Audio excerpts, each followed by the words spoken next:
chemical are added to food for their preservation, enhancing their appeal, adding nutritive value in them. All of the following, ठीक है ना, हर चीज के लिए chemical are added to the food, ठीक है ना, and for their preservation, enhancing their appeal, adding nutritive value. सबके लिए क्या आता है chemical condition तो है ना. Okay, calculate the de Broglie wavelength of an electron having kinetic energy. kinetic energy कितना दे दिया 2.8 into 10 to the power minus 3. 2.8 into 10 to the power minus 3 क्या दे दिया, kinetic energy दे दिया हमको, ठीक है ना. kinetic energy हमको कितना दे दिया है, इतना 2.8 into 10 to the power minus 3, 2.8 into 10 to the power minus 3 दे दिया है into 10 to the power minus 23 दे दिया, ठीक है ना. हमको पूछा क्या है, आपको पूछा है लैम्डा, तो डी ब्रॉगली वेवलेंथ के हिसाब से हमें h upon under root of 2m/ke, h upon under 2m/ke, तो h upon under 2 mass of okay electron दे दिया 9 10 to the power minus 31 into kinetic energy कितना हो जाएगा 2.8 into 10 to the power minus 23. Okay, तो यहाँ पे जब कैलकुलेट करेंगे तो 6.6 into 10 to the power minus 34 upon 2 यहाँ से 3 बाहर निकाल लिया, ठीक है ना, और 2 इंटू ये हो जाएगा 4.8 into 10 to the power minus 54, ठीक है ना. तो ये हो जाएगा 2.2 अपॉन अंडर रूट ऑफ, ये हो जाएगा अंडर रूट 5, और इसको मैं मान लेता हूँ 10 to the power minus 34, 10 to the power minus 54, ये आ जाएगा 10 to the power minus 20, ऊपर जाएगा प्लस 22.2 अपॉन 2 पॉइंट, है ना. सपोज मान लो 2 पॉइंट से ज़्यादा आएगा, 2.3 के आस 2.4 के आसपास आएगा, ठीक है ना. तो ये 10 to the power 20 आ गया, ठीक है ना.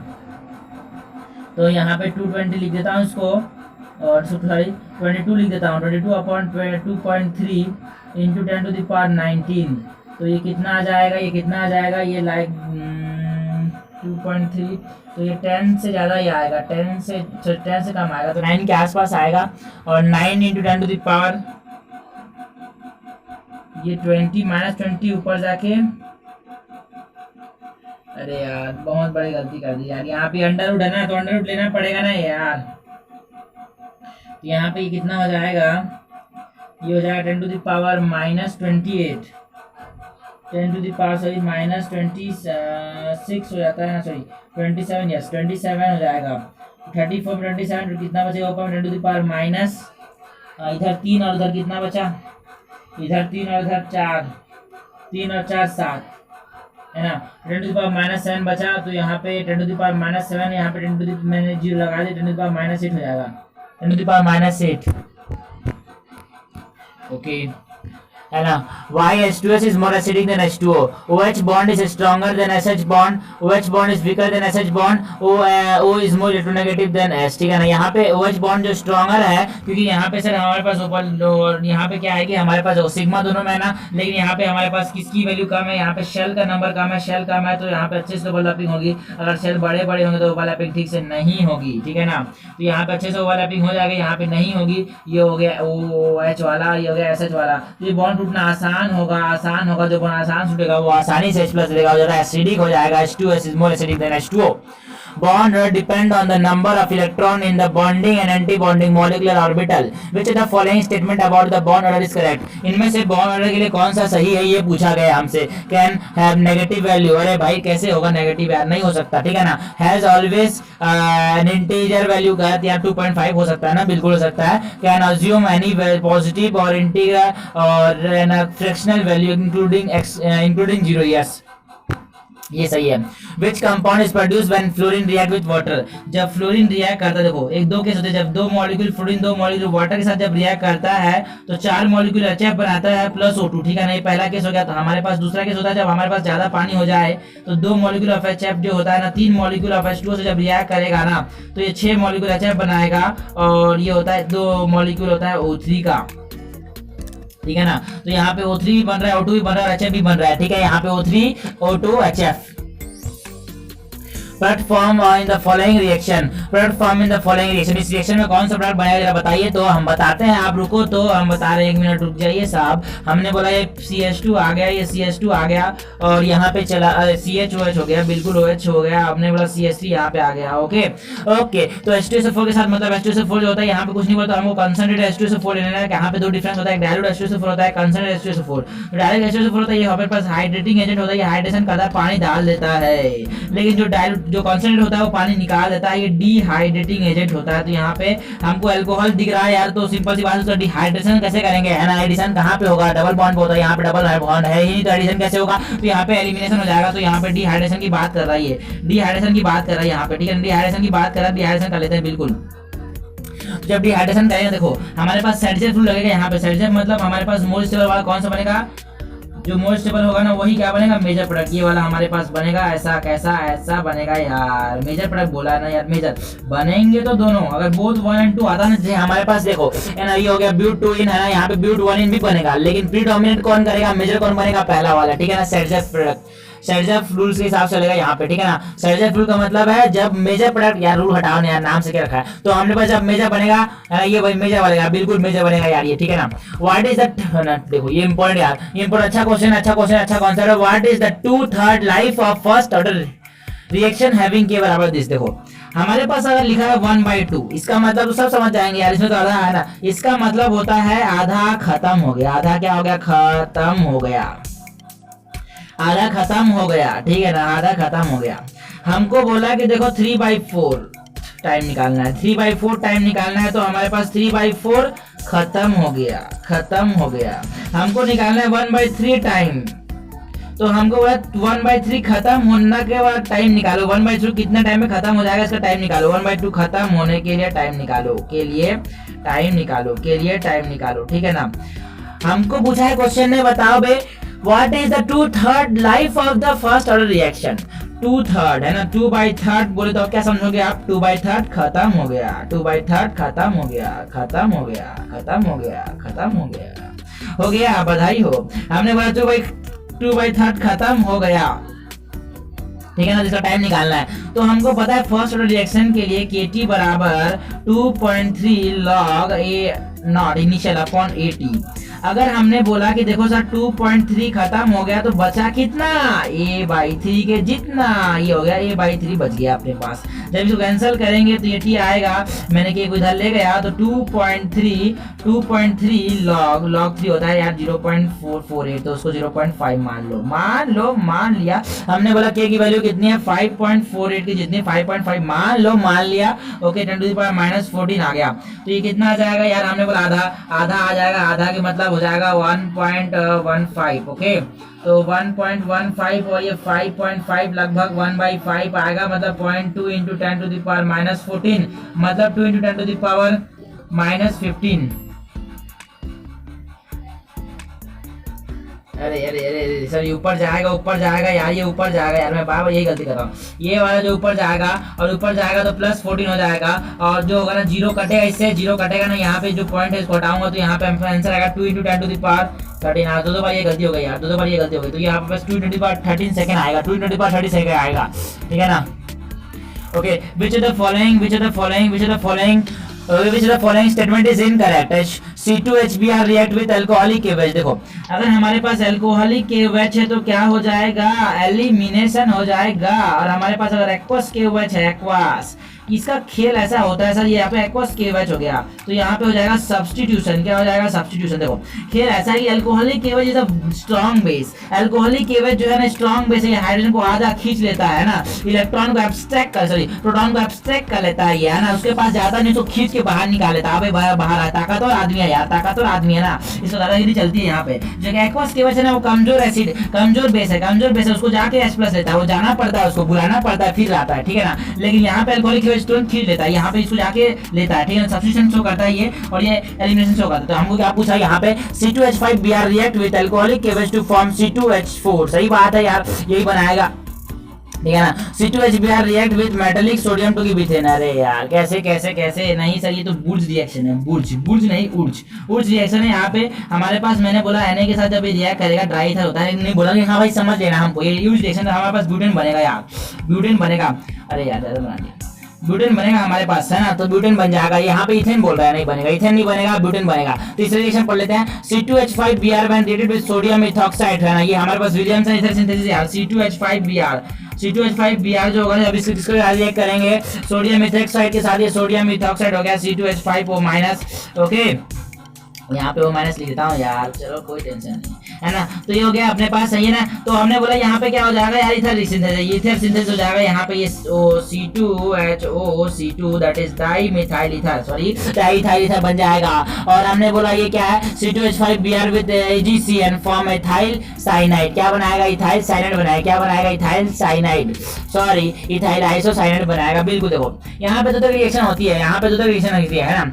अगर हमने HCN के साथ देखो C2HBr, इसको मैंने रिएक्ट किया AgCN के साथ, तो क्या बन रहा है, आइसोसाइनाइड बन रहा है, C2H5NC बन रहा है। और अगर C2H5Br को मैं अगर रिएक्ट करता हूँ HCN के साथ, तो यहाँ पे साइनाइड बनेगा। रे बाबा क्या बनेगा, साइनाइड बनेगा। तो दोनों में डिफरेंस काहे को डिफरेंस आया, मैंने बोला देखो सर जरा इसका स्ट्रक्चर देते हैं। देखो यहाँ पे जो डिफरेंस है HCN है और AgCN, इन दोनों के बीच में डिफरेंस है। देखो जब हमने बोला AgCN की बात की, तो AgCN में हमारे पास कैसा कंपाउंड है, Ag प्लस है और CN माइनस है। तो जो नेगेटिव चार्ज है ना, वो नाइट्रोजन पे है, इसीलिए, ठीक है ना। और यहाँ पे अगर हम बात करें ना, तो यहाँ पे hydrogen HC triple bond N है।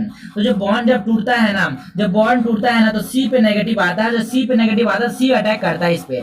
C अटैक जब करता है तो यहाँ पे C जुड़ता है, यहाँ पे C जुड़ता है, ठीक है ना। और देखो जब यहाँ पे नाइट्रोजन पे negative charge, negative nitrogen attack करता है तो Br फट जाता है, नाइट्रोजन जुड़ता है। यहाँ पे नाइट्रोजन जुड़ा ना, तो ये कॉन्सेप्ट ऐसा है, मैकेनिज्म ऐसी है। तो यहाँ पे मैकेनिज्म पूरा लिख तो नहीं सकते, तो यहाँ पे जो जनरल है ये ऐसी है, ठीक है ना। बिल्कुल सही, तो हमारे पास ये होगा। चलो okay, which statement are incorrect about transition element के इसमें असत्य बताना है।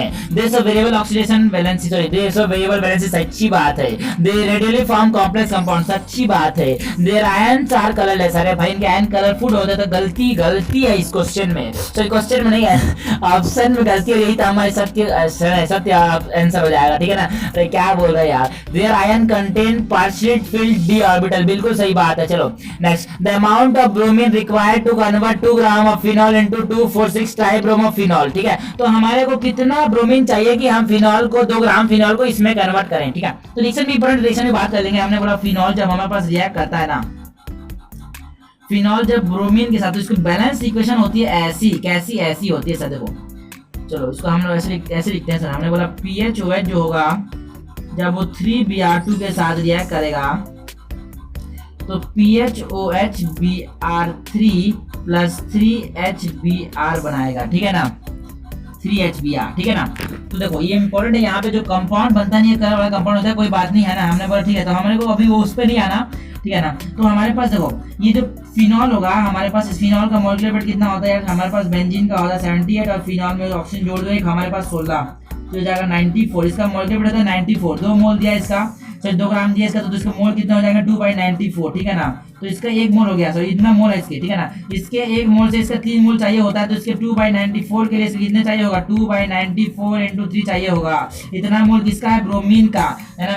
भाई गलती मेरे से बार बार होती है, गलती बहुत होती है मेरे से। ब्रोमीन का मास कितना होता है यार, ब्रोमीन का मास होता है 35 × 270। हमको यहाँ पे ब्रोमीन का मास को नहीं डालना, हमको यहाँ पे Br2 का मास को डालना है जो कि 140 होता है। तो यहाँ पे इसको किससे मल्टीप्लाई करना पड़ेगा, 146 से मल्टीप्लाई करना पड़ेगा। तो यहाँ पे 140 से जब मल्टीप्लाई करेंगे तो हमारे पास जो आंसर आएगा वो कुछ इस प्रकार का आएगा, किस प्रकार का, इस प्रकार का। हमने बोला देखो सर यहाँ पे बार बार गलती होती है ना, हम क्या करते हैं ब्रोमीन का मास जोड़ देते हैं ना, ब्रोमीन का मास जोड़ देते हैं, लेकिन Br2 का मास जोड़ना है हम नहीं, मैं बहुत बार ऐसे गलती करता हूँ। 2 बाई ओके, तो हमारे क्या है 2/94 × 3 × 140। तो जरा मैं बात करता हूँ, ये 1 जाए, ये 3 जा, 3 1 जाए, इसको 0 मान लिया, इसको यहाँ से हटा दिया, ये हो जाएगा 28/3। तो कितना हो जाएगा यार 28/3, तो लगभग 10 के आसपास, 10 के आसपास। एक ही ऑप्शन ये रहा, आस पास करते रहना, बस सॉल्व नहीं करना। A gas can be liquefied है ना, a gas can be liquefied below it's critical temperature, ठीक है ना, a gas can be liquefied below it's critical temperature by applying pressure, ठीक है ना, एबव विच है ना, एबव क्रिटिकल टेम्परेचर हम उसको लिक्विफाई नहीं कर सकते, कितना भी प्रेशर तुम लगा दो, लेकिन हम ना क्रिटिकल टेम्परेचर के नीचे उसको क्या कर सकते हैं, लिक्विफाई कर सकते हैं। A solid state as well as in solid state as well as in a solution of non-polar solvent such as benzene, aluminium chloride exists as dimer Al2Cl6 when dissolved in water, ठीक है। इसकी reaction हमारे पास है Al2Cl6 को जब मैं पानी में, इसको मैं तालाब में जब डाल दूंगा, Al2 एक बाल्टी Al2Cl6 को मैं ले लिया है ना, मैंने बोला भाई Al2Cl6 को तालाब में डाल दिया तो पानी में क्या बनाएगा, कॉम्प्लेक्स। हमने बोला कॉम्प्लेक्स कुछ इस प्रकार का बनाएगा यार, ये इस प्रकार का कॉम्प्लेक्स बनाएगा, ये रहा कॉम्प्लेक्स, ऐसा कैसा, हाँ जी ऐसा एक कॉम्प्लेक्स बना दिया, ऐसा टाइप का कॉम्प्लेक्स, ठीक है ना, ये कॉम्प्लेक्स बनेगा हमारे पास, ठीक है ना, तो ये कॉम्प्लेक्स बन गया अपने पास, ठीक है ना। चलो एसिटोफिनॉन कैसा होता है, एसिटोफिनॉन जैसा ऐसा होता है कुछ, एसिटोफिनॉन तो हमारे पास है ना, एसिटोफिनॉन कैसा होता है, ऐसा। बेंजोफिनॉन की बात कर लें भाई, इसका भाई की बात कर लेते हैं, हमने बोला इसका भाई आ गया यहाँ पे, ये हो गया बेंजोफिनॉन, ठीक है ना। बेंजोफिनॉन कैसा होता है यार, ऐसा होता है यार बेंजोफिनॉन, ठीक है ना। ये एसिटिक ग्रुप है ना, एसिटोफिनॉन, ठीक है ना। ओके तो हमको बोला acetophenone can be prepared by which of the following method, इसमें से किस मेथड से हम एसिटोफिनॉन बना सकते हैं। Oxidation of 1 phenyl ethanol, 1 phenyl ethanol, 1 phenyl ethanol की बात करें, हमने बोला 1 फिनाइल इथेनॉल, ओके इथेनॉल ले लो, ये रहा इथेनॉल, ये रहा इथेनॉल, और इथेनॉल के रेस्पेक्ट में यहाँ पे ये पीसीसी होगा हमारे पास पेरेंट कार्बन चेन, तो 1 फिनॉल है ना, ये 1 फिनाइल हो गया, यहाँ पे फर्स्ट कार्बन पे फिनाइल और 1 वॉच, ठीक है ना। इसका ऑक्सीडेशन अगर मैं करूंगा ना, इसका ऑक्सीडेशन मैं करूंगा तो क्या बनेगा यार, एसिटोफिनॉन बनेगा, कैसे, एल्डिहाइड बनेगा ना, OH का पूरा ऑक्सीडेशन तो नहीं हो पाएगा, एसिड में यहाँ पे एल्डिहाइड बन जाएगा, ठीक है ना, तो यहाँ पर एसिटोफिनॉन ही होगा ये, ठीक है ना। तो और पूछा दूसरा, सॉरी दूसरा ऑप्शन है reaction of benzaldehyde with methyl magnesium bromide. Benzaldehyde को जब मैंने किसके साथ रिएक्ट किया, बेंजल्डिहाइड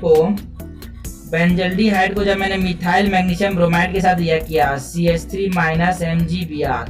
जब भी मेटल से कोई भी कार्बन एटम कनेक्टेड है, कोई मेटल कनेक्टेड है तो उस मेटल, कोई भी एटम जब मैग्नीशियम से या फिर कोई मेटल से कनेक्टेड है तो उस एटम को क्या दो, नेगेटिव चार्ज दो। तो जो यहाँ पे रिएक्शन कैसे होगी, ये ऐसा जाएगा, ये अटैक कर जाएगा, ठीक है ना। तो जब हमारे पास जब अटैक करेगा तो यहाँ पे क्या बन रहा है यार, यहाँ पे तो कुछ और बन रहा है यार, जो चाहिए तो वो नहीं बन पा रहा है, यहाँ पे ये बनेगा हाइड्रोलिसिस किया क्या, हाँ समझ लो, नहीं यहाँ पे अल्कोहल बन रहा है तो दूसरा रिएक्शन नहीं होगा, पहला वाला होगा दूसरा वाला नहीं होगा। Okay Friedel Crafts reaction of benzene with acetyl chloride, Friedel Crafts reaction of benzene, जब बेंजीन को एसिटाइल क्लोराइड के साथ जब मैं रिएक्ट करूंगा, acetyl chloride CH3 double bond OCl, तो यहाँ पे ठीक है ना, एसिटाइल क्लोराइड ये होता है, एसिटाइल क्लोराइड ये होता है यार, यहाँ पे ये होता है एसिटाइल क्लोराइड, तो यहाँ पे पॉजिटिव आएगा, जब ये अटैक करेगा तो C डबल बॉन्ड O यहाँ पे Cl, तो यहाँ पे भी क्या बन सकता है यार, यहाँ पे भी बन सकता है एसिटोफिनॉन, तो 1 and 3 में बन रहा है ना, 1 and 3 में बन रहा है ना। चलो डिस्टिलेशन ऑफ कैल्शियम बेंजोएट नहीं, वहां पे नहीं बनता, ठीक है ना, तो 1 and 3। Okay the relative abundance of 2 isotope of an element with atomic weight 85 and 87 is 75% and 25% respectively. Calculate that average atomic weight of the element. Average atomic weight जानते हैं हम क्या होता है, एवरेज एटॉमिक वेट क्या होता है, average atomic weight होता है हमारे पास m1x1 plus m2x2 upon x1 plus x2। ये हमेशा x1 plus x2 का सम 100 ही होगा, ऐसा कोई जरूरी नहीं है लेकिन, ठीक है ना। तो देखो x1 x2 are the percentage abundance of the element, ठीक है ना, ठीक है। m1 हमारे पास कितना हो गया यार 85 हो गया, एंड 85 into 87, ओके इसका परसेंटेज कितना दिया है, सॉरी इसका परसेंटेज दिया 75 प्लस इसका हो गया 87 वाला, इसके पास एक भाई है और 87 वाले का परसेंटेज 50, दोनों का परसेंटेज मिला कितना हो गया 100, तो मल्टीप्लाई करने पे जाएगा यार, मल्टीप्लाई करना पड़ेगा, तो यहाँ पे 85 into 75, 85 into 75, 5 85 का 5 2 कैरी 5 8 जा 40 42 0 7 5 35 का 5 3 कैरी, ओके 8 7 जा 42, 8 7 जा कितना होता है, 8 7 जा 42 होता है क्या, नहीं भाई 8 7 40 नहीं था, 5 7 8 56 होता है, 56 और 59 हो गया, 5 7 9 4 13 का 3 6, और हमारे पास 87 into 25 करना है, 5 7 35 का 5 3 कैरी, 5 8 जा 14, 5 8 जा 14 और 3 हो जाएगा 43 0, 2 7 जा 14 का 4 1 कैरी, 2 8 जा 2 7 14 का 4 1 कैरी, 2 8 16 8 17, 5 7 ये हो जाएगा 7 4 11 का 1 1 कैरी 2। जब इन दोनों को ऐड करेंगे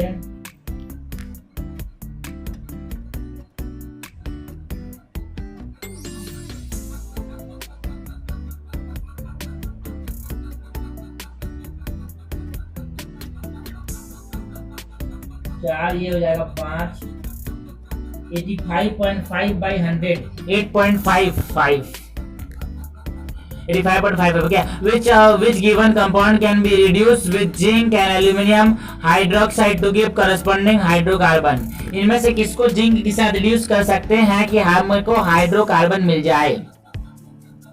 देखो एसिड को तो रिड्यूस कर नहीं पाएंगे, सिंपल सी बात है, एसिड को तो जिंक से रिड्यूस नहीं कर सकते। देखो अगर ऐसा भी सोचे है ना, एलिमिनेट करना चाहे, देखो तीनों ऊपर के एसिड है तो उनको हटा सकते हैं, एसिड को रिड्यूस नहीं कर पाएंगे जिंक से, क्योंकि स्ट्रॉन्ग से ये रिड्यूसिंग एजेंट, ठीक है ना। तो ब्यूटेन 2 को रिड्यूस कर देंगे, हमारे पास क्या बन जाएगा? Hydrocarbon butane. ब्यूटेन 2 को रिड्यूस कर देंगे तो हमारे पास क्या बन जाएगा? ब्यूटेन, ठीक है ना।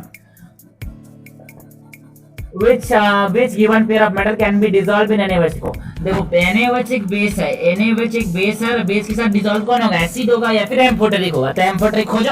जनाबे अली सब ऐसे पंजाबी सॉन्ग गाया करो 3 बार, ठीक है ना। ये सब क्या हो जाएंगे? एम्फोटेरिक हो जाएंगे। क्या हो जाएंगे? ये एम्फोटेरिक हो जाएंगे यार, ठीक है ना। एम्फोटेरिक होगा ZnLCm, ठीक है। तो हमने बोला जो जिंक जो होगा ना सर, जब ये NaOH के साथ जब रिएक्ट करेगा तो ये एक चीज देता है, वो इंपॉर्टेंट हाइड्रोजन गैस देता है, और Na2 ZnO2 that is sodium zincate. और एल्यूमिनियम जब रिएक्ट करेगा NaOH के साथ तो ये क्या देगा? Na2AlO2 that is sodium aluminate और O2, ये हाइड्रोजन गैस देता है। इस चीज को याद रखना, बाद में बहुत बार क्वेश्चन पूछा गया है। अच्छा, H2 गैस देता है। The correct explanation for the effect of catalyst on reaction of reversible reaction, ठीक है ना। correct explanation बताओ यार reversible reaction के catalyst के लिए क्या है? It displays the equilibrium state on the right side, ना कैटलिस्ट रिएक्शन को आगे पीछे नहीं करता। It increase the kinetic energy of the reaction, नहीं। इट प्रोवाइड, यस, ये एक नया पाथ है। सपोज ऐसे समझ लेना, एक पहाड़ है तो यहाँ पे हमारे पास एक पहाड़ है, समझ गए ना। यहाँ पे एक आदमी खड़ा है, उसको क्या जाना है? इस पहाड़ से इधर जाना है, तो इस पहाड़ जाने जहाँ टाइम लगा, लेकिन इसको सुरंग खोद दी, अल्टरनेट पाथ प्रोवाइड कर दिया, एक सुरंग खोद दी, तो ये कहाँ चले जाएगा? इस सुरंग से चला जाएगा। यही करता है कौन? कैटलिस्ट, एक नया अल्टरनेट पाथ प्रोवाइड कर देता है, ठीक है ना। Okay, it provide a new reaction path for lower and of low activation energy, सही बात है। It decrease the velocity of the backward reaction, नहीं। The compound C in the given sequence of reaction is, इसमें से C क्या है? चलो C बताते हैं। C नहीं, C बताते हैं क्या है। C6H5OH NaOH के साथ, देखो सिंपल सी बात है, NaOH के साथ, ठीक है ना। CO2 देखा और बेस देखा, CO2 देखा और बेस देखा, तो हमने बोला क्या हो गया? ये कोलबे हो गया। अबे बोलबे, कोलबे। तो CO2 NaOH देखा तो मैंने बोला ये कोलबे है सर। कोलबे में क्या बनता है? कोलबे मतलब ऐसे, कैसे? हाँ जी ऐसे। हमारे पास देखो दोनों को मैं जोड़ देता हूँ। फिनॉल को जब मैंने किसके साथ रिएक्ट किया? CO2 के साथ और KOH के साथ, बेस है ना, सॉरी बेस NaOH या फिर CO2, तो हमारे पास जो बनेगा वो क्या बनेगा? सैलिसिलिक एसिड बनेगा यार, सैलिसिलिक एसिड बनेगा, सैलिसिलिक एसिड बनेगा। ये तो हो गया कोलबे कैमिडिट रिएक्शन, ठीक है ना। हमने बोला दूसरा जो रिएक्शन जो कंफ्यूज करता है मुझे भी और आपको भी करता होगा, मैं ऐसे सोचता हूँ। तो हमारे पास जो हो गया CHCl3 और NaOH, यहाँ पे हो गया, मैंने नाम दिया रिमेंटीमन। क्या नाम दिया? रिमेंटीमन नाम दिया इस रिएक्शन को। इसमें बनता है सैलिसल्डिहाइड। क्या बनता है इसमें? सैलिसल्डिहाइड बनता है यार, सैलिसल्डिहाइड बनता है, सैलिसल्डिहाइड बनता है यार इसमें, ठीक है ना। तो देखो यहाँ पे क्लोरोफॉर्म है, यहाँ पे भी है, देखो क्लोरोफॉर्म देख लेना, क्लोरोफॉर्म देख लेना। CCl4 नहीं है, क्लोरोफॉर्म है, क्लोरोफॉर्म है, क्लोरोफॉर्म है, क्लोरोफॉर्म है रिमेंटीमन में, और कोलबे में CO है, C C और क, ठीक है ना। ओके, सैलिसिलिक एसिड में C, ये याद रखना। ओके, तो यहाँ पे सैलिसिलिक एसिड बन जाएगा। Okay, In an octahedral structure, the pair of d orbital involved in d2sp3 hybridization. d2sp3 hybridization में कौन इन्वॉल्व होता है? d2sp3 hybridization में dx square y square and dz square जो एक्सियल होते हैं ना वो इन्वॉल्व होते हैं, जो एक्सियल होते हैं ना वो पहले इन्वॉल्व होते हैं, जो एक्सियल होते हैं ना वो इन्वॉल्व होते हैं, ठीक है ना, dx square y square dz square, ठीक है ना।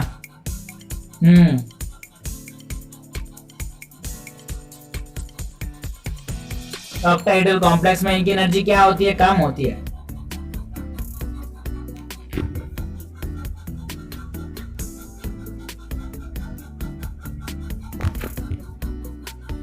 The relation between solubility and Ksp for sparingly soluble binary electrolyte. Sparingly soluble binary electrolyte की बात करें तो जो Ksp होता है ना, Ksp is equal to S square. कैसे? देखो कोई भी है ना, अगर ax by है या फिर cz है तो ऐसे कंपाउंड उसके लिए जो Ksp की वैल्यू होती है वो होती है x की पावर x, y की पावर y, z की पावर z इंटू एस की power x plus Y plus z, ठीक है ना। ये होता है हमारे पास Ksp का जो वैल्यू होता है, Ksp का जो वैल्यू होता है x की पावर x, y की पावर y, z की पावर y, z की पावर z और s की power x plus Y plus z। तो यहाँ पे बाइनरी कंपाउंड बोला है, तो यहाँ पे बाइनरी कंपाउंड मतलब यहाँ पे AB टाइप का ये बाइनरी कंपाउंड है, ठीक है ना। तो 1 की पावर 1, 1 की पावर 1 1 और s की पावर 1 प्लस 1 2, ये हो गया हमारे पास Ksp, ठीक है ना। तो यहाँ पे हो जाएगा s बराबर अंडर Ksp, ठीक है ना, बिल्कुल सही। The color of a transition metal ion is due to color, transition metal ion में जो कलर होता है वो डी ट्रांजिशन की वजह से होता है, कभी कभी इलेक्ट्रॉन एक्सचेंज की वजह से होता है, छोड़ो उसको, है ना। तो यहाँ पे हमारे पास जनरली कुछ नहीं बोला तो हम आप डी ट्रांजिशन बोलेंगे, ठीक है ना। On heating a mixture containing 1 mole of Li2CO3 and K2CO3, हमारे पास एक बाल्टी है, एक बाल्टी में हमारे पास क्या रखा हुआ है यार?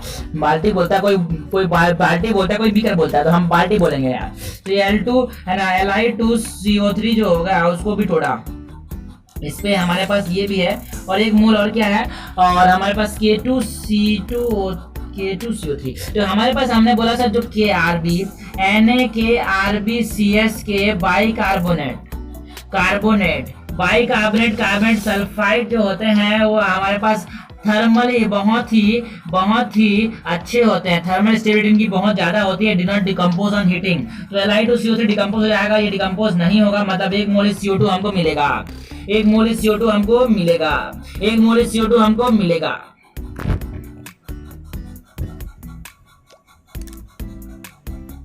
ये LiO प्लस CO2 बैलेंस करना, एक मोल CO2 मिलेगा यार। Product formed by addition of HCN to ethine in the presence of BaCN whole twice as a catalyst is, ठीक है ना। हमने क्या किया? हमने कुछ नहीं किया सर, हमने प्रोडक्ट बनाया कैसे? हमने क्या किया? इथाइन मतलब एसिटिलीन लिया, एसिटिलीन को हमने किसके साथ रिएक्ट किया यार? हमने इसको रिएक्ट किया HCN के साथ in the presence of barium cyanide के साथ। तो देखो ये जिस यहाँ पे क्या आएगा, यहाँ पे ना, यहाँ पे क्या होगा, ये बॉन्ड टूटेगा, ये एक ही एडिशन होगा। देखो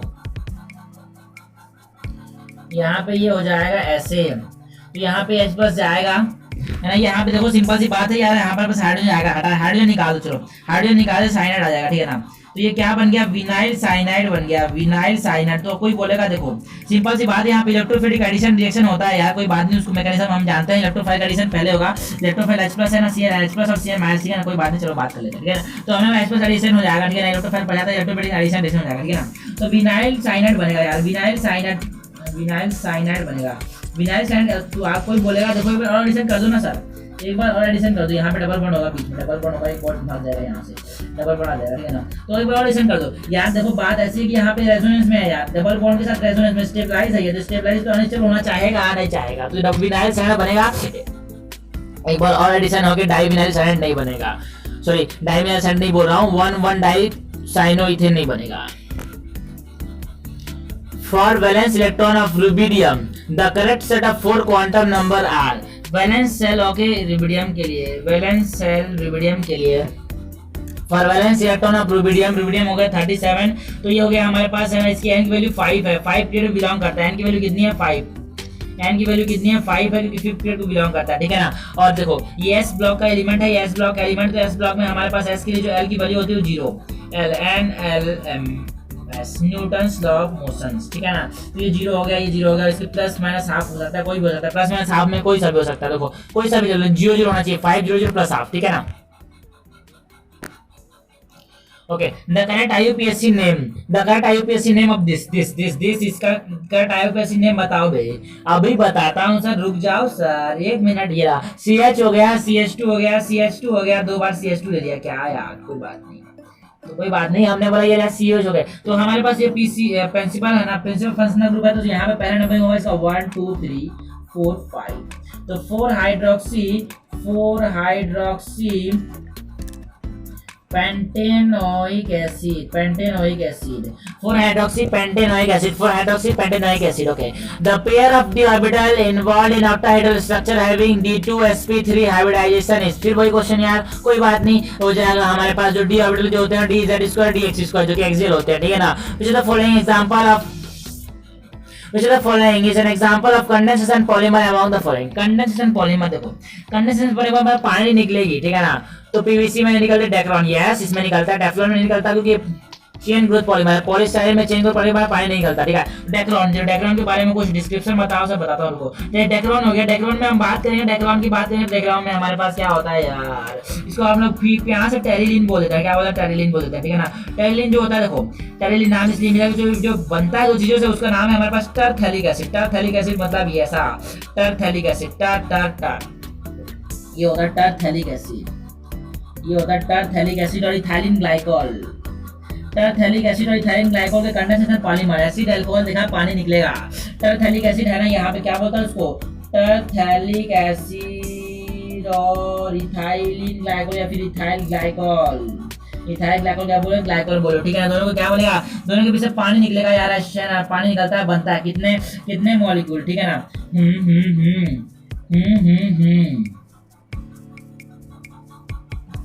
तो ये हो गया कंडेंसेशन, एक के साथ एक रिएक्ट करता है, एक के साथ एक रिएक्ट करता है, एक के साथ एक रिएक्ट करता है, दो रिएक्ट करते हैं, एक के साथ एक रिएक्ट करता है। What is the Ventop factor for sodium phosphate? यहाँ पे जो स्ट्रॉन्ग इलेक्ट्रोलाइट होते हैं उनमें Ventop factor number of ions के बराबर होता है, 4 के बराबर नहीं, आयन के बराबर। लोगों से गलती होती है, मुझे भी होती है यार, मुझसे भी होती है। तो फॉस्फेट Na2PO4 हो गए, सोडियम फॉस्फेट बनाते हैं 3PO4, ठीक है ना। तो यहाँ पे 3 Na+ मिलेंगे जब ये टूटेगा तो, और क्या मिलेगा, एक PO4 3- मिलेगा। तो टोटल आयन कितने, ये 3 और एक 4 मिले, तो यहाँ पे 4 हो जाएगा हमारे पास वेंटॉप फैक्टर ना। आयंस मत देखना लोग, जल्दी में आयंस देख लेते हैं, 3- वो तो कहीं और देखते हैं, हमने वेंटॉप फैक्टर के लिए नंबर ऑफ आयन, n बराबर number of ion, cation plus anion, cation plus anion, cation plus anion, ठीक है ना। इसको क्या बोलेंगे, वेंटॉप फैक्टर, ठीक है ना। ओके ठीक है। और what is true about insulin, insulin is a polypeptide, है ना। इंसुलिन एक क्या है, प्रोटीन है, okay. It is a polypeptide, है ना। It is not amino acid, it is a polypeptide, carbohydrate नहीं है, लिपिड नहीं है, पॉलीपेप्टाइड है सर। देखो इंसुलिन के बारे में कुछ बातें जान लेते हैं। इंसुलिन जो होता है दो चीज से बनता है, एक अल्फा चेन होता है, एक बीटा चेन होता है। ये इंसुलिन की बात कर रहे हैं, हीमोग्लोबिन की नहीं। और इंसुलिन में हमारे पास अल्फा चेन में 51 होते, सॉरी इसके अंदर अल्फा चेन में कितने अमीनो एसिड होते हैं यार, हमारे पास 21 अमीनो एसिड होते हैं, और बीटा चेन में 30 अमीनो एसिड होते हैं। तो टोटल अमीनो एसिड कितने हो गए इंसुलिन में, 51 अमीनो एसिड। ये बायोलॉजी में आएगा इंपॉर्टेंट हो जाएगा, अच्छा है।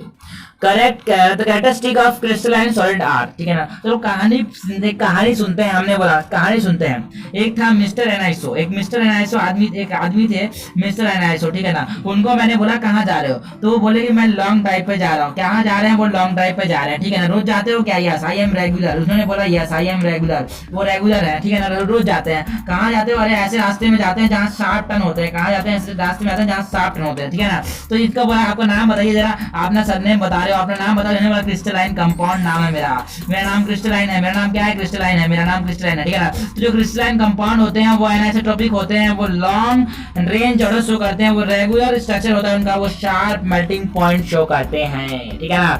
तो हमने बोला बताओ कैरेक्टरिस्टिक ऑफ क्रिस्टलाइन कंपाउंड में से है लॉन्ग रेंज ऑर्डर, ठीक है ना। डिस्टोर्टेड एलिमेंट नहीं होता, वो रेगुलर एलिमेंट होता है। लॉन्ग रेंज ऑर्डर सही हो गया हमारे पास, ठीक है ना।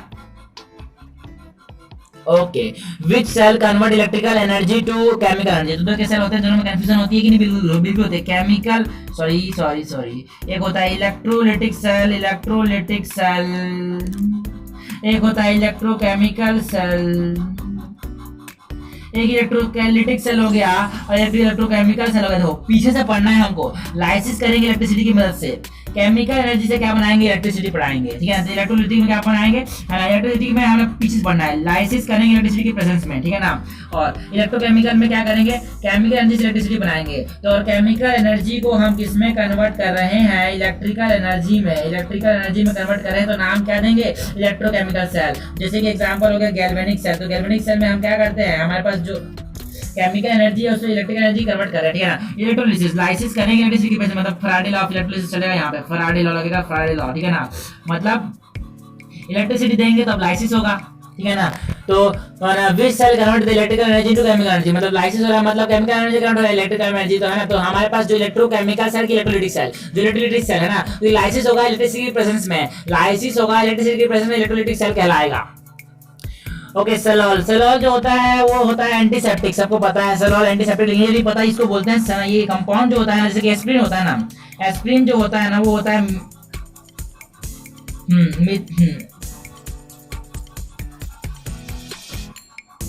एस्प्रिन होता है एनाल्जेसिक, पेन दर्द करेगा, दर्दनाशक होता है। एस्प्रिन जो होता है ना वो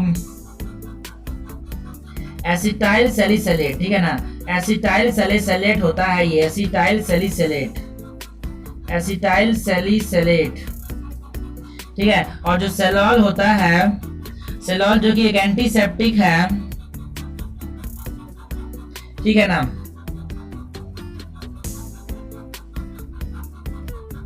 ये एसिटाइल सैलिसिलेट हो गया, और जो एंटीसेप्टिक होता है सेलॉल उसका भी होता है यार, ये होता है phenyl salicylate, phenyl salicylate. Which factor affect the specific rate constant for a first order reaction? First order reaction के लिए जो specific rate constant है कि specific rate constant, इसी को बोलते हैं specific rate constant, ठीक है ना। वो क्या, ये की चीजें पर डिपेंड करेगा, टेम्परेचर पर डिपेंड करता है ये बस, ठीक है। Time for the completion of reaction गलत, कंसंट्रेशन ऑफ रिएक्टेंट गलत, कंसंट्रेशन ऑफ प्रोडक्ट गलत, टेम्परेचर ऑफ रिएक्शन यस। उससे तो इसका रिलेशन जो हमारे पास दिया था अरनियस साहब ने, इसकी जो रिलेशन दिया था ना इफेक्ट होता है टेम्परेचर पे, उसका रिलेशन दिया था हमारे पास अरनियस साहब ने, बोला के बराबर ए की power minus E A by R T, sorry के की power minus E A by R T, सही बोला यार, सही बोला। ये हो गया हमारे पास अरनियस इक्वेशन। टेम्परेचर डिपेंडेंस बता रहा है किसका, रेट कांस्टेंट का, स्पेसिफिक रेट कांस्टेंट का, है ना। ओके तो ठीक है, नेक्स्ट क्वेश्चन की बात करेंगे। विच इज द गिवन, कौन सा पिछला हो गया ना, okay which the given statement is not true, मतलब फॉल्स क्या है। Copper pied also contain Fe2S2, yes copper pied sulphide तो होता है, बिल्कुल सही है, पहला सही है, बिल्कुल सही है। कॉपर पाइड में Fe2S3 होगा, बिल्कुल ये हमारे पास है ना सल्फाइड हो रही है। Zinc blende contain zinc chloride, अरे यार जिंक ब्लेंड सल्फाइड और होता है यार, जिंक ब्लेंड सल्फाइड हो रहा है, जिंक ब्लेंड जो है ना सल्फाइड हो रहा है, तो यहाँ पे ZnCl2 नहीं होगा, ZnCl2 नहीं होगा, यहाँ पे ZnS होगा, ठीक है ना। Gold is found in native form, सही बात है। Silver glass mainly constitute silver sulphide, देखो जहां भी ग्लास वर्ड आ जाए, जहां भी ब्लेंड वर्ड आ जाए, जहां भी पाइराइड वर्ड आ जाए, ये सारे चीज जो है ना, ये सारे वर्ड जो है ना वो सल्फाइड और से रिलेटेड है, ये सल्फाइड और से रिलेटेड है, ठीक है ना। In a closed vessel, a mixture of 2 mole of carbon monoxide, ठीक है ना, क्लोज वेसल है, यहाँ पे 2 mole of carbon monoxide react कर रहे हैं, ओके 1 मोल ऑफ ऑक्सीजन के साथ, तो क्या बना रहे हैं, 2 मोल ऑफ CO2 बनाएगा, क्योंकि यहाँ पे कार्बन को बैलेंस कर दिया मैंने, ठीक है ना। तो बोला है अपने बताना क्या है, delta H enthalpy, delta E इन दोनों के बीच रिलेशन बताना, ठीक है। तो हम जानते हैं डेल्टा एच एंथैल्पी बराबर delta E minus plus delta N G R T, और डेल्टा एन जी होता है गैसियस मोल के जो सब्सट्रैक्ट होता है ना, डिफरेंस इन द गैसियस मोल, ठीक है ना। तो 2 - 3 यहाँ पे -1 आ जाएगा डेल्टा एन जी, मतलब डेल्टा एच जो होगा वो डेल्टा एन जी मतलब प्लस आर टी हो रहा है डेल्टा ई, मतलब डेल्टा ई क्या हो जाएगा, बड़ा, डेल्टा ई बड़ा है, मतलब डेल्टा ई बड़ा हो जाएगा डेल्टा एच से, डेल्टा ई बड़ा हो जाएगा डेल्टा एच से, ठीक है ना, क्योंकि कुछ चीज ऐड हो रही है डेल्टा एच में, तब हमको क्या मिले डेल्टा ई, इसीलिए तो डेल्टा ई बड़ा हो जाएगा। Calculate the total number of possible isomer including stereo isomer for the complex compound CuNH3 whole 4 PtCl4, ठीक है ना। तो यहाँ पे इंक्लूडिंग द गिवन कंपाउंड, देखो देखो यहाँ पे कॉम्प्लेक्स का ना, यहाँ पे अगर बात करें, ठीक है ना, तो यहाँ पे बात करते हैं स्टीरियो आइसोमर। हमने बोला स्ट्रक्चर आइसोमर में ये कौन सा स्ट्रक्चर आइसोमरिज्म कौन सा शो करेगा, ये शो करेगा कोऑर्डिनेशन वाला, कोऑर्डिनेशन वाला शो करेगा, ठीक है ना। तो हाँ ना, ठीक है, तो कोऑर्डिनेशन वाला हमें कैसे शो करेगा देखते हैं सर। यहाँ पे हमारे पास पहला तो ये हो गया, तो क्वेश्चन ने बोला इसको इंक्लूड करो, ठीक है ना, तो हमने इंक्लूड कर दिया, ठीक है ना। तो ये हो गया पहला, ये हो गया पहला CuNH3 और PtCl4, ये पहला हो गया। एक एक्सचेंज कर दिया मैंने, तो CuNH3 और उसको उधर भेज दिया Cl3NH3, है ना, और CuNH2Cl2 PtCl2NH3 होल ट्वाइस, ठीक है ना। या फिर एक और ले जाओ उधर, यहाँ पे NH3Cl3 PtClNH3 होल थ्राइस, ठीक है ना। और फिर एक और ले आओ CuCl4 और NH और यहाँ पे PtNH3 होल 4, इधर को उधर कर दिया, ठीक है ना। तो यहाँ पे 5 हो गए, लेकिन ध्यान से देखो इस कंपाउंड को, ध्यान से देखो, यहाँ पे हमारे पास 2 तरह के कंपाउंड बनेगा, एक सिस वाला एक ट्रांस वाला। एक सिस वाला बनेगा, ये हो गया हमारे पास ट्रांस, ये हो गया हमारे पास ट्रांस, और इस कंपाउंड में एक बनेगा सिस और एक बनेगा ट्रांस, ये हो गया हमारे पास सिस वाला। तो ये वाला जो कंपाउंड है ना, ये वाला compound cis trans isomer show करेगा, मतलब 1 2 और यहाँ पे 2, तो 2 2 4 6 और 4 और 5 और 6 कंपाउंड हमको 6 आइसोमर देखने को मिलेंगे, ठीक है ना, 6 आइसोमर हमको देखने को मिलेंगे। Diprotic compound among the following is, diprotic मतलब 2 प्रोटॉन देने वाले, ठीक है ना। जैसे इसमें जो कंपाउंड होता है ना, इसमें जो हमारे पास जैसे फास्फोरस के जो कंपाउंड है, जैसे H3PO3 हो गया, H3PO4 हो गया, है ना, H2PO2 हो गया, इसमें वो हमारे पास नंबर ऑफ एसिडिक हाइड्रोजन देता है ना, वो ऑक्सीजन -1। जितने ऑक्सीजन है उसमें से एक नंबर माइनस कर दो तो वो हमको नंबर ऑफ कितने H+ देगा वो बता देगा। देखो यहाँ पे हमने 3 ऑक्सीजन है ना, उसमें से -1 कर दिया, तो 2 हमारे पास H+ देगा वो, ठीक है ना। यहाँ पे 4 है ना, तो इसमें से एक माइनस कर दिया 3, तो यहाँ पे 3 H+ देगा ये हमको, ठीक है ना। यहाँ पे 2 हमारे पास ऑक्सीजन है, इसमें से एक माइनस कर दिया, मतलब यहाँ पे एक H+ हमको मिलेगा, ठीक है ना। तो ये हो गया हमारे पास, ठीक है ना, बिल्कुल सही, बिल्कुल सही। तो हमको पूछा डाइप्रोटिक, देखो ये वाला डाइप्रोटिक है, बाकी सभी हम मोनोप्रोटिक हैं। Calculate the number of unpaired electron in MnH2O whole 6 2+, ठीक है। तो यहाँ पे मैंगनीज का ऑक्सीडेशन स्टेट कितना है, मैंगनीज का यहाँ पे ऑक्सीडेशन स्टेट यहाँ पे कितना है, मैंगनीज का ऑक्सीडेशन यहाँ पे +2 है, +2 हमने बोला 25, इसका एटॉमिक नंबर होता है 1 2 3 4, तो यहाँ पे 2 इलेक्ट्रॉन निकाल दिया आउटर मोस्ट से, तो यहाँ पे 1 2 3 4 5 बन गया अनपेड इलेक्ट्रॉन, 5 बच गया क्योंकि अनपेड इलेक्ट्रॉन है। और यहाँ पे सब हमें समझ गए ये सफल है, नहीं है विफल है, सॉरी ये WFL है, वीक फील्ड लिगेंड है, विफल है पेयरिंग कराने में, विफल है पेयरिंग कराने में, तो अनपेड इलेक्ट्रॉन कितने हो जाएंगे 5। Hyperconjugation is best described as the delocalization of pi electron into nearby empty orbital। नहीं, पाई इलेक्ट्रॉन का डिलोकलाइजेशन नहीं होता, हाइपरकंजुगेशन में सिग्मा इलेक्ट्रॉन का डिलोकलाइजेशन होता है। ओके, दूसरा बोल रहा है delocalisation of sigma electron into the nearby empty orbital, सही बात है ना। Effect of alkyl group donating and small amount of electron density inductively into carbocation, ये तो इंडक्टिव इफेक्ट बता रहा है यार, तो ये भी गलत हो गया। ओके, माइग्रेशन ऑफ कार्बन और है ना hydrogen from one carbocation to another, ये तो हमारे पास शिफ्टिंग बता रहा है, गलत हो गया ये। फ्रेडलिक एडजॉर्प्शन हाइड्रोजन, देखो पहले फ्रेडलिक आया था, फिर लैंगम्यूर आया था, F पहले आता है ऐसे, उसी ना हमारे पास F पहले आया था, ठीक है ना। तो फ्रेडलिक पहले आया था, तो x/m जो होता है ना Freundlich, that is mass of gas absorb, amount of gas absorb, sorry amount of gas absorb per unit mass is equals to Kp की पावर 1/n, ठीक है ना। और हमेशा n की वैल्यू जो होगी 1 से बड़ी होगी, ठीक है ना। तो ये हमारे पास x/m जो है किसके प्रोपोर्शनल है, p की पावर 1/n के प्रोपोर्शनल है, ठीक है ना, बिल्कुल। तो यहाँ पे किसके हिसाब से बात करेंगे, फ्रेडली के हिसाब से, फ्रेडली के हिसाब से, ठीक है ना। ये फ्रेडली के हिसाब से ये बात सही है बिल्कुल।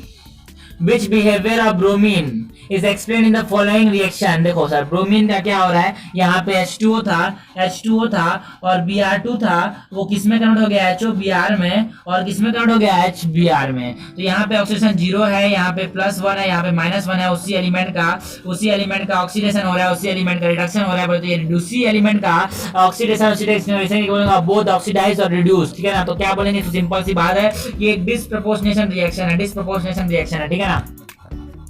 Based on the data given below for electrode potential and reducing power of Fe2+, किसका reducing power बोला है, किसका reducing power बोला है, हमको बोला है reducing power बताओ जरा। Fe+2 का reducing power और Al+ का reducing power और Br- का reducing power में हमको ऑर्डर बताना है, ठीक है ना। will increasing from, ठीक है। तो देखो पहले जो रिएक्शन है उसमें हम लोग बोला Br2 रिड्यूसिंग पावर का मतलब इलेक्ट्रॉन देने की टेंडेंसी जिसकी ज्यादा होगी उसकी रिड्यूसिंग पावर ज्यादा होगी। तो Br जो रिएक्शन है उसको मैं उल्टा लिखता हूँ, Br की रिएक्शन को उल्टा लिखता हूँ। तो यहाँ पे हमारे पास अगर ये ऐसा जाता है Br2+ इलेक्ट्रॉन दे रहा, तो यहाँ पे जो ये वैल्यू आ रही है वो कितने आ रही है, उल्टा करने पे रिएक्शन की जो इलेक्ट्रॉन पोटेंशियल की वैल्यू आएगी वो भी कितने -1.08। इसका रिडक्शन मुश्किल है, मतलब इसके इलेक्ट्रॉन देना मुश्किल थोड़ा सा, ठीक है ना। हमने बात किया एल्यूमिनियम जो होगा ना, वो जब इलेक्ट्रॉन देगा Al+3 देगा, तो जो इसकी इलेक्ट्रॉन पोजीशन कितनी आएगी, +1.66 आ रहा है इलेक्ट्रॉन पोटेंशियल, ठीक है ना। और जब हमारे पास देखो Fe+2 जो होगा ना, जब वो इलेक्ट्रॉन देगा Fe+3 बनाएगा, तो जो E0 की वैल्यू आ रही है कि इलेक्ट्रॉन पोटेंशियल की वैल्यू कितनी आ रही है, -0.77। देखो एक नियम होता है सर, है ना, इसमें नियम होता है। नियम ये है कि हमारे पास जिसकी भी, है ना, जो नेगेटिव होता है उसको मैं डिफिकल्ट बोलता हूँ। नेगेटिव चीजें हमेशा डिफिकल्ट होती हैं, पॉजिटिव चीजें हमेशा आसान होती है। नेगेटिव का मतलब डिफिकल्ट है, जैसे कि यहाँ पे बोला है इलेक्ट्रॉन पोटेंशियल, मतलब ये रिएक्शन जो है पीछे जा रही है डिफिकल्ट है, पीछे जा रही है रिएक्शन, पीछे जाते हुए डिफिकल्ट रिएक्शन है ना। तो इसका रिडक्शन क्या है, सॉरी इसका ऑक्सीडेशन क्या है, मुश्किल है। तो ये इसकी reducing power as compare to this, जैसे देखो यहाँ पे इलेक्ट्रॉन देना एल्यूमिनियम का बहुत ही आसान है, इससे पहले पॉजिटिव आ रही है, ठीक है ना। पॉजिटिव मतलब इजी, नेगेटिव मतलब डिफिकल्ट। पॉजिटिव आ रहा है मतलब इसका इलेक्ट्रॉन देना आसान है, मतलब पॉजिटिव है। मतलब देखो इन दोनों का वैल्यू नेगेटिव, मतलब एल्यूमिनियम सबसे अच्छे से इलेक्ट्रॉन देगा, सबसे अच्छा रिड्यूसिंग होगा ये। एल्यूमिनियम के बाद कम नेगेटिव कौन है, ये वाला Fe+2 वाला कम रिड्यूसिंग है, सॉरी कम नेगेटिव है, मतलब थोड़ा सा आसान है कंपेयर टू Br2। तो बहुत मुश्किल है, Br- से तो बहुत मुश्किल है क्या इलेक्ट्रॉन देना, मतलब उसकी रिड्यूसिंग पावर सबसे कम होगी Br- की, ठीक है ना। ओके ठीक है, बिल्कुल सही। तो हमारे पास सबसे ज्यादा रिड्यूसिंग कौन होगा, एल्यूमिनियम, फिर Fe+2, फिर Br-, ठीक है ना। Okay, when 20 gram of naphthoic acid is dissolved in 50 gram of benzene, है ना, a freezing point depression of 2 Kelvin is observed। इसका बेंटॉप फैक्टर बोला है, ठीक है ना। तुम्हें मेरी कसम, ये होता है delta TB, so delta TF बराबर IMKF। इसमें होगा तुम्हें, टी से तुम्हें मेरी कसम MKF, ठीक है ना। और आई में आगे आ जाएगा, ठीक है ना, आई आ गया, ठीक है, सामने में। तो आई की वैल्यू हमको निकालनी है डेल्टा TF अपॉन, है ना, डेल्टा TF अपॉन कितना MKF के जितना, ठीक है। डेल्टा TF दिया है 2, अपने को हम लोग बोला, ठीक है सर मास बताओ, सॉरी मोलालिटी है, मोलालिटी हमारे पास कितना होगा, जरा मोलालिटी साइड में निकाल डालेंगे, अरे कोई बात नहीं यही डाल देते हैं यार। मोलालिटी हमारे पास मास होता sorry moles of the solute का मोल्स बताओ भाई 20 से अपॉन इसका जो हमारे पास मॉलिक्यूलर वेट आएगा नेप्थोइक एसिड का कितना आएगा, 11 × 12 + 8 + 16, तो ये हो जाएगा 132 और 8 140 और 16 हो जाते हैं 156। तो 156 ऊपर में यार क्या लिख रहा है यार,